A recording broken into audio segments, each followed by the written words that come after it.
Mesdames et messieurs, pour être très bref, en cette occasion historique qui nous aura tous marqués, oui, en cette occasion si symbolique, j'ai l'honneur et le plaisir d'introduire celui qui nous rassemble aujourd'hui ici pour la signature de cet accord politique. Monsieur le Premier ministre, Dr Ariel Henry, je vous invite à prendre la parole.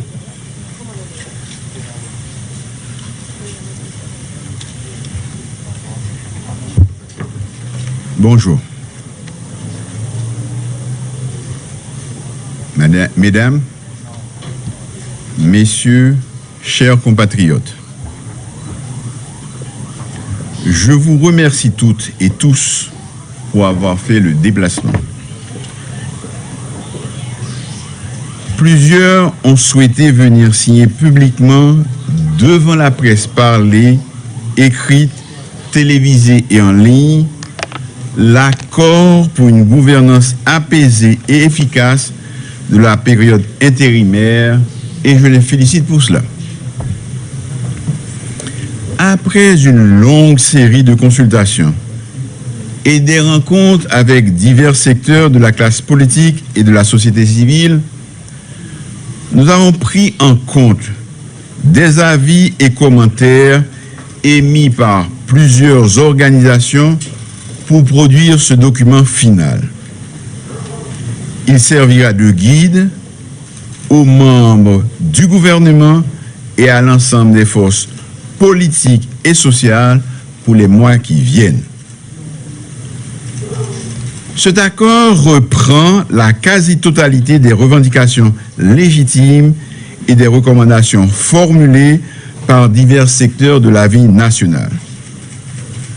Certains le trouvent ambitieux et prometteur, mais nous ne pouvons offrir moins à nos concitoyens qu'ils veulent nous voir engager notre vie sur la voie du changement.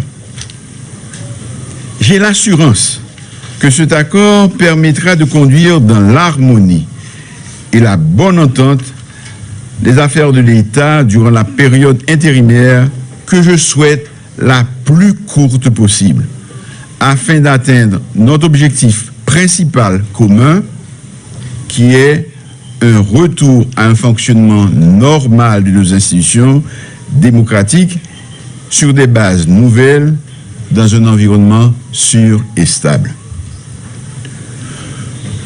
Un premier texte avait circulé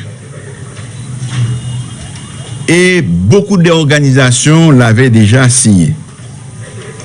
Dans le but de rassembler encore plus de concitoyennes et de concitoyens, j'ai accepté les propositions de nos compatriotes ici présents qui visaient à améliorer le texte et à le rendre plus clair. En conséquence, les ajouts au texte précédent concernent principalement le mode de désignation des membres du Conseil électoral provisoire, des membres de l'organe de contrôle et de suivi, ainsi que la procédure à suivre pour aboutir de manière inclusive et participative à un projet de nouvelle constitution qui sera soumis à l'approbation du peuple haïtien à travers une consultation populaire. Dans les prochains jours, les dispositions seront prises pour la mise en œuvre de l'accord, dont les différents organes prévus seront créés, comme je l'ai mentionné à tous mes interlocuteurs par le biais du dialogue et de la concertation permanente. D'autres compatriotes ont pris des initiatives et ont formulé des propositions pour la gestion de la période intérimaire. Je les félicite pour leur intérêt pour les affaires publiques. Je vais les rencontrer et discuter avec eux de la possibilité de faire taire nos querelles intestines et rassembler nos énergies pour regarder ensemble dans la même direction, celle de la transformation. Je ne désespère pas de les convaincre de la nécessité de toutes les Haïtiennes et de tous les Haïtiens de s'unir pour avoir la force nécessaire pour faire face aux périls qui nous menacent. Je souhaite qu'en nous attaquant au chantier de la reconstruction de nos institutions démocratiques, nous puissions réconcilier la famille haïtienne et trouver les voies et moyens d'une rupture réelle avec les pratiques anciennes. Notre pays a besoin de cette mutation, qui est la condition sine qua non de la relance de notre économie et de notre développement durable. Tout le monde parle de rupture. Eh bien, moi, je vous assure que la rupture commence maintenant. Soyez assurés qu'aucune distraction, aucune convocation ou invitation, aucune manœuvre, aucune menace, aucun combat d'arrière-garde, aucune agression ne me détournera de ma mission. Au fait, je veux redire à ceux qui ne l'ont pas compris, les manœuvres de diversion pour semer la confusion et empêcher à la justice de faire sereinement son travail ne passeront pas. Les vrais coupables, les auteurs intellectuels et les commanditaires de l'assassinat odieux du président Jovenel Moïse seront trouvés et traduits en justice et punis pour leur forfait. À bon entendeur, salut. Mais revenons à l'objet de notre rencontre de ce matin. Pendant tout le week-end, de nombreuses organisations et personnalités viendront signer l'accord pour une gouvernance apaisée et efficace de la période intérimaire. Nos amis de la presse auront de plus amples informations sur les noms des signataires ultérieurement. L'accord restera ouvert à la signature d'autres organisations. Je vous remercie.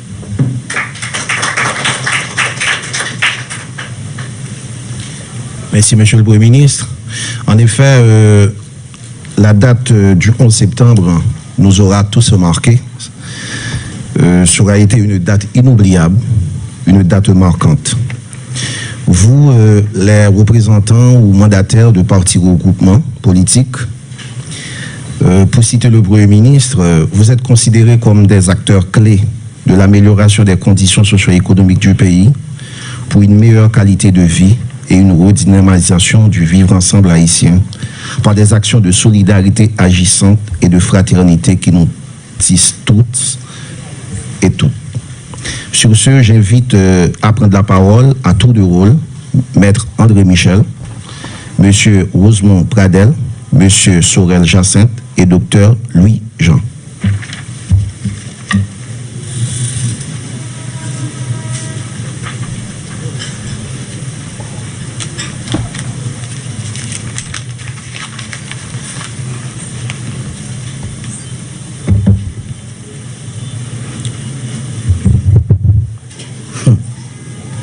Monsieur le Premier ministre, Mesdames et Messieurs, dirigeants de partis politiques,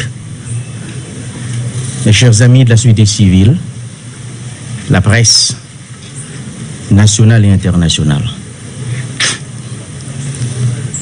le secteur démocratique et populaire a pris la décision politique et historique de signer l'accord politique pour une gouvernance apaisée et consensuelle de cette période intérimaire. Cela n'a pas été une décision facile. Et comme vous le savez, le secteur démocratique et populaire a pris naissance dans une dynamique de confrontation et de contestation politique.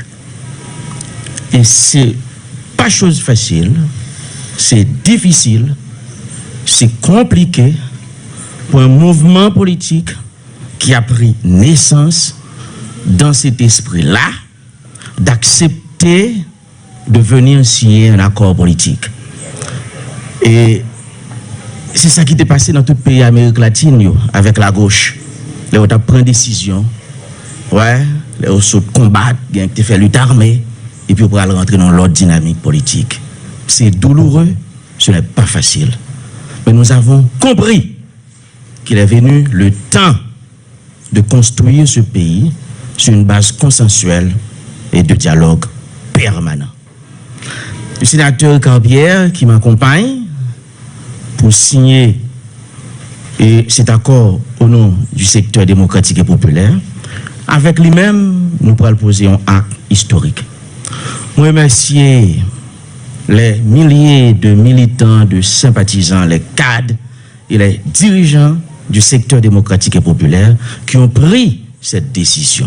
Ce n'est pas une décision du directoire, c'est une décision de l'ensemble de l'organisation. Nous avons dit population, nous pas intéressés, nous pas aucune folie, mettez mon président à tout prix, nous pas aucune folie, mettez mon premier ministre à tout prix. Pour nous, seules les revendications de la population sont fondamentales, tout le reste est détail. Et nous avons signé un accord politique ça, parce que nous te promettons diaspora, secteur démocratique là, te promettons diaspora, que nous bataille pour que notre conseil électoral qui pourra le faire là, il y a un représentant là-dedans. Et comme dans l'accord ça, il est clair, il y a un représentant pour la diaspora dans la formation du CEP, nous signons un accord politique là.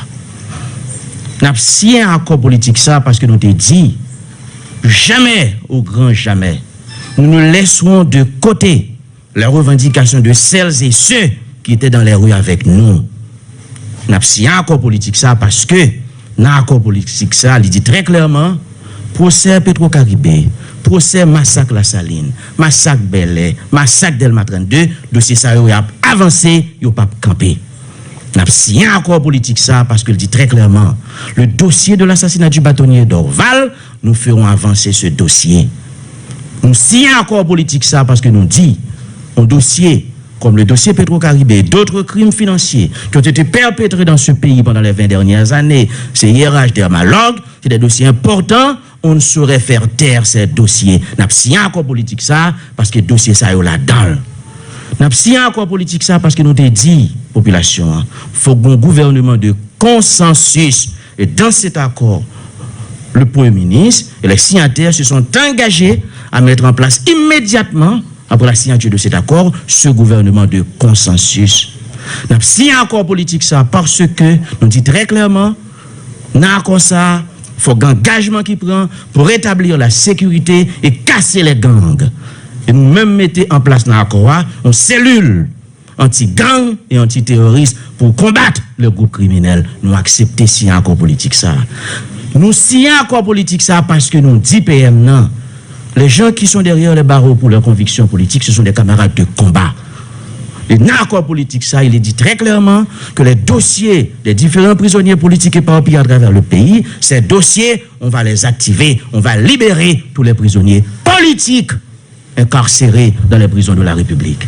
Nous avons signé un accord politique, ça, parce que nous dit, nous avons une gestion efficace et saine des maigres ressources de l'État. C'est nous-mêmes qui commençons pour ce Petro-Caribé. Nous avons fini un accord. S'il n'est pas clair que la gestion sera autrement. Il y aura un audit de gestion des organismes autonomes, c'est très important. Nous avons signé un accord politique ça, parce que revendication peuple là, il y a un accord politique là. Seule concession qui fait, c'est à propos de bicéphale, monocéphale.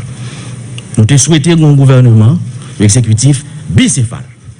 Nous vivons côté, et c'est pas parce que blanc pas voulu.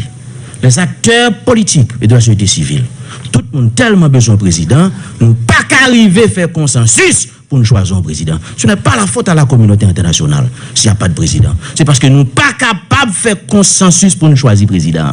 Et comme en politique, faire un compromis n'est pas synonyme de faiblesse, faire un compromis n'est pas synonyme d'absence de conviction, nous fait concession, hein, nous dit, en attendant le rétablissement de la présidence, eh bien bon, le Conseil des ministres, sous la direction du Premier ministre, exercera le pouvoir exécutif. Nous signons accord politique ça, parce que toute revendication population la donne, même si nous faisons quelques rares concessions. C'est l'histoire qui jugera les actes posés par les hommes et femmes politiques. Merci, mes chers amis. Merci, mes chers compatriotes.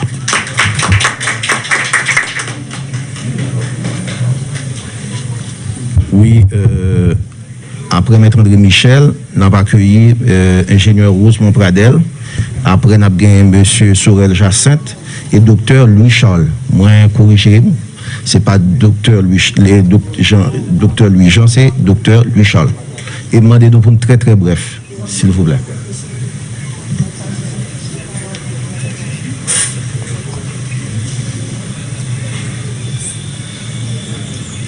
Merci.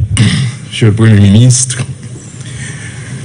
camarades politiques que nous avons là depuis longtemps, les membres de la presse, nous-mêmes représentants de la DIOPOD et représentants de la fusion des sociodémocrates, nous dit que c'est un honneur et c'est une opportunité qui présentait là, côté que plusieurs groupes politiques, pas contre combien, parce que ça fait plusieurs groupes politiques, qui mettaient ensemble pour la première fois pour nous joindre un accord politique. Accord politique, ça, pour nous, c'est un départ, c'est-à-dire son premier pas vers ça que nous toujours appelons un projet national pour le pays d'Haïti.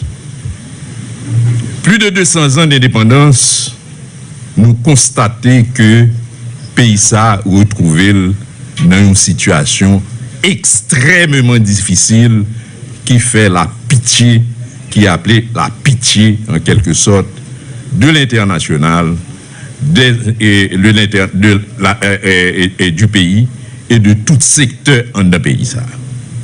200 ans, plus de 200 ans d'indépendance, nous pas arrivé à construire Santa Cabrélé un réel projet national côté que nous-mêmes, Haïtiens et Haïtiennes, nous t'avons vivre mieux en un pays. Ça. Je veux dire, Haïti se retrouve dans une situation de pitié, côté que tout le monde, depuis au palais de Haïti, eh bien c'est la pitié, c'est la destruction, c'est Santa Cabrélé, l'échec total. Échec, je dis, c'est l'échec de toutes les élites de ce pays. Le pays d'Haïti pas marché pour arriver côté là. C'est nous-mêmes élites qui prennent des décisions dans le pays, qui mènent le côté là. C'est pour cette raison, je pense que à cause ça, c'est un acte vraiment important que nous avons posé là. Côté que nous poser les premières pierres pour nous reconstruire en quelque sorte le pays ça, qui est Haïti, à côté que nous dit, en fond pays, en ensemble, nous mettons tout effort, nous, toute force nous ensemble pour nous construire un pays côté tout haïtien qui vivent bien. Côté que tout haïtienne, pas décider, je dis, si porte là t'est ouverte pour nous quitter le pays. Côté que le désespoir est campé en un pays. Ça, c'est le désespoir qui frappe toute jeunesse pays. Donc, je dis à la, son pas considérable que nous faisons une date très importante qui est 11 septembre, qui a frappé les États-Unis. Nous croyons que c'est une grosse date que nous prenons pour nous faire à quoi ça, et à quoi ça, nous croyons que avec la volonté de tout secteur politique, secteur de la société civile et secteur privé des affaires, eh bien, nous pourrons faire le premier pas vers une nouvelle Haïti dans l'intérêt de tout le monde. Ce n'est pas un accord, un papier, il n'y a pas un simple papier que nous signons, c'est un engagement que nous prenons pour nous sortir Haïti côté de là. Donc, nous souhaitons que nous avons fait effort et nous avons gagné des résultats le plus vite possible. Ça prend un peu de temps, c'est vrai, mais nous faisons premier pas pour arriver à cette solution que nous tous avons cherché. Merci beaucoup et je crois que tout le monde a baillé et ça est capable pour nous faire accord avec nos réalités.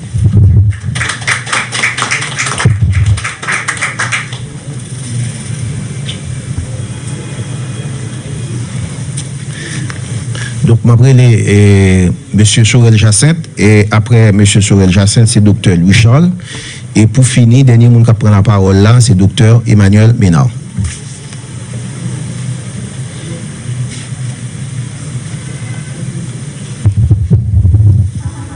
Salut, Premier ministre. Salut toute la presse. Salut tous les camarades qui là. On prend la parole, pas seulement en nom, mais en nom unité. On prend la parole, pas seulement en nom, mais en nom DIOPOD. On prend la parole, pas seulement en nom, on prend la parole au nom de tout le monde signataire peine. Jodia, c'est une opportunité. Opportunité pour nous concrétiser tout ça que nous t'avons habitué à dire dans 2 ans de bataille que nous menons. Camarades qui viennent avant moi, ils ont déjà dit pour qui ça aussi encore. Mais je dis à moi-même, m'a dit nous gagnons une chance. Haïti ça qui finit dans mes noix. Nous-mêmes qui vivons tant qu'on rate. Nous rentrons la caille, nous sortis seulement pour nous chercher un petit manger, pour nous faire une petite activité. Donc je dis à nous gagnons opportunité pour tout ça nous dit pour nous commencer à joindre une solution ensemble. Pas seulement pour Sorel, pour Unité, pour Dirpod, pour peine, mais pour nous tous qui voulons que le pays ça sorti côté lié, nous Haïtiens, ensemble, nous allons voir comment nous allons sortir pays ça dans le trou que lié. Problème yo en pile. Hier, avant-hier alors, une rencontre que je gagné dans la radio, il t'a posé une question, mais alors fin sien, et qui ça? Et me répondu tout de go. Si nous finissons encore ça, nous pas commencer le travail d'abord ensemble pour question et sécurité ça, question gang pour ensemble, gouvernement, population, tout secteur, pour nous commencer à déplacer dans le pays sans que nous pas penser qui ça, est-ce que nous sommes passé Matissan, est-ce que nous sommes Jérémy, est-ce que nous sommes Okaï, est-ce que nous sommes au Cap, eh bien, c'est comme si nous lavions même, nous suivions la tête. Donc, opportunité ça, la presse, d'a souhaité au Cléonel pour tout le temps pour dire nous. Mais ça, Premier ministre t'a dit. Mais ça, nous-mêmes qui sommes encore nous t'a dit. Pour ensemble, vraiment, m'a dit, dans cet espace là, pour nous arriver aux élections, nous allons faire toute bagaille, mais André Sodil d'aller. D'abord, élargissement prisonnier. Question procès Petro-Caribé, question massacre. Comment vraiment population, la presse, le monde entier après que nous avons commencement, nous voulons la volonté est là et ensemble nous avons sorti côté que pays ça lié et nous voulons sortir là. Content, ça a été déterminé pour me venir prendre la parole encore au nom d'Uniforce et toute plateforme et surtout l'autre parti qui a venu, nous connaissons venir pour nous faire bagarre la marché parce que comme le Premier ministre a dit, sont accords qui sont ouverts, ils ne pas fermés, il va bien me fermer pour nous vraiment faire élection pour une institution qui campait tout bon, qui ne pas tomber, et puis pour la population en cas content. Merci.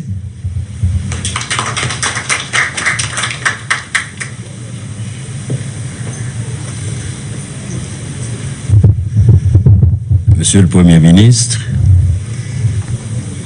chers collègues de partis politiques, distingués invités, chers collègues de la presse. Depuis quelque temps, le pays d'Haïti a vécu une crise.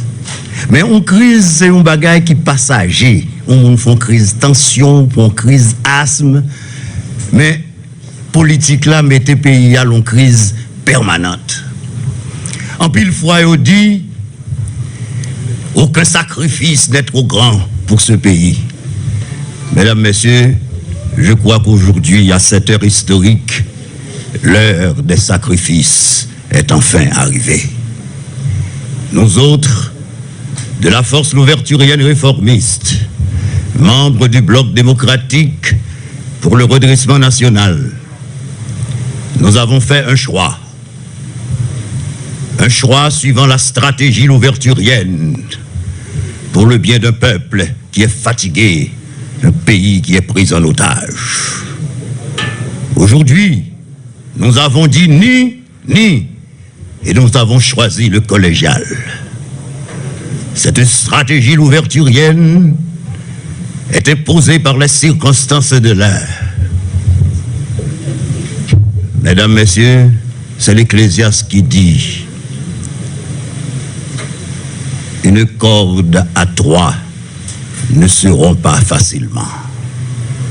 Le Premier ministre qui représente l'État, les partis politiques et la société civile se sont mis ensemble pour présenter à la nation cet accord. Cet accord qui s'imposera à tous pour le bien de tous. Mesdames, Messieurs, depuis cette initiative, j'entends déjà le boucan des accusateurs, des sceptiques. Nous avons tous pris ce pari risqué. Mais en vérité, l'histoire nous acquittera. Merci.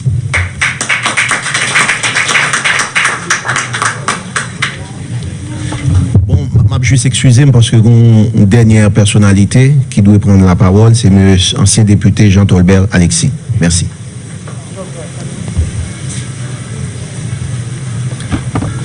Monsieur le Premier ministre, Mesdames, Messieurs les présidentes et présidents de partis politiques, mais je crois que tout a été dit. Je ne vais pas vraiment faire un long discours. Mais je pense que effectivement, le pays a trop souffert. Il faut avancer et je pense que nous avons fait le bon choix et nous sommes prêts justement, dans le cadre de cet accord politique, à avancer. Donc, il faut remettre le pays sur les rails. Et le pays a été pratiquement déraillé. Pendant ce jour, nous avons beaucoup à faire. Le procès pour Maître Dorval, son bagage qui est bien à cœur. Procès Petro-Caribé, tant que Jean, en peu de monde qui parle là, dit. Donc, je pense que c'est des bagailles qui importants et nous ne pouvons pas le dire beaucoup plus parce que c'est tout chef de parti, nous-mêmes ensemble nous faisons. Très tôt, nous avons compris qu'il fallait justement, et sous la houlette du Premier ministre Ariel Henry, et compte tenu de vide juridique qui criait par rapport à la mort de l'ancien président, qu'il fallait avancer. Donc, je ne vais pas dire beaucoup de choses. Et je salue tout le monde qui l'a, tout chef de parti, la sénatrice Edmond, le sénateur Sorel, le sénateur Ricard, bon, pas les citer d'autres noms, mais il y a des collègues quand même, et députés, anciens députés, donc voilà. Bon, merci beaucoup. Et donc nous allons signer l'accord et on va avancer. Merci beaucoup. Merci qu'on est arrivé dans le moment que nous tapons dans le moment historique là, c'est signature accord là. Donc nous avons plaisir pour nous inviter, Monsieur le Premier ministre, Dr. Ariel Henry, à signer le document.